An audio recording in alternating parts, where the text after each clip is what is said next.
Kids Helpline is reporting huge increases in calls relating to online sexual extortion. The practice involves people being coerced into sending sexual images and videos of themselves to someone claiming to be another young person and then being extorted for money. Kids Helpline says it only received 2 calls relating to the offence in 2017, but that has now increased to 116 calls last year, and boys are being particularly targeted. Jayne Crossling is the Australian Centre for Counter Child Exploitation's acting commander, and she joins us now from Brisbane. Jayne Crossling, welcome. So what's going on here? So we've had organised crime scamming people globally for decades now, but they've made the decision to target children, and this is a global phenomenon. But as reported by Kids Helpline, from about April last year, we started seeing the number of reports really increase, and we predicted a spike in December, and that's really played out. We've seen a really troubling amount of reports that are coming through, and even more so throughout the school holidays. And this is where young people, particularly boys, are being targeted, as you described. Yeah, what is it with boys being targeted over this? Well, we believe that there's some element to the fact that perhaps they are more likely to pay to make the problem go away.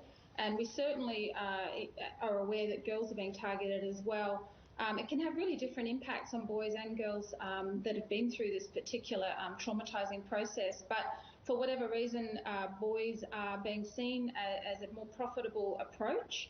So right now we're tracking at about 94% of the victim reports that we're receiving as being boys. And is this predominantly criminals doing it for financial bribery, or is there also an element of pedophilia to this?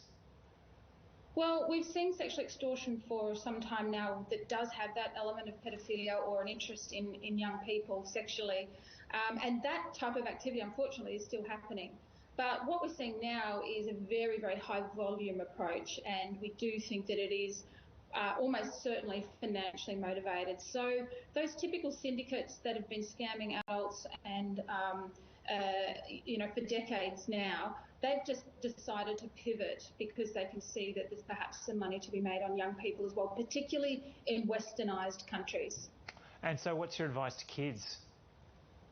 So we want kids to maybe try to recognise signs, so that can be incredibly challenging because you know how many adults are falling for a range of scams that are happening.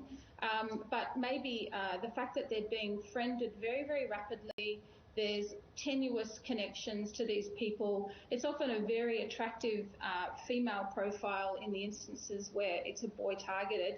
So trying to educate young people to look for those red flags. Then if, unfortunately, they have actually been sexually extorted, we recommend do not pay.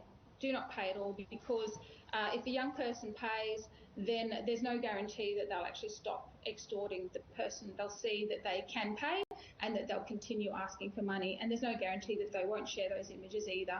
So if this were to happen, we really want a young person to reach out to an adult or a carer or law enforcement, and we can ensure that support services can be wrapped around that child, such as Kids Helpline and other services that are out there. Yeah, because kids can be in an incredibly vulnerable position with this. What's your advice to parents as well in terms of trying to encourage their kids to just be upfront about this? We certainly recommend that all parents, whenever a young person has a device of any kind in their possession, that they have a conversation about how to use that device safely, and it's part of an ongoing conversation, so that if something were to go wrong, a young person might feel more encouraged to actually speak to an adult. Because what we know these scammers are doing is that they're actually highly manipulative, and they'll actually tell the young person that they're not allowed to tell anybody. They'll actually tell a young person that they've actually committed a criminal offence and therefore they can't go to law enforcement. But that's absolutely not true. We do not want to criminalise this type of behaviour, and at the end of the day, the young person is actually a victim. So we want to break the cycle. We want to ensure that the young person knows that they can actually talk to the parents.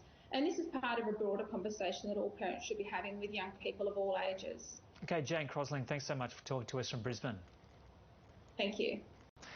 And if you need information or support, you can contact the Kids Helpline on 1800 55 1800 or visit kidshelpline.com.au.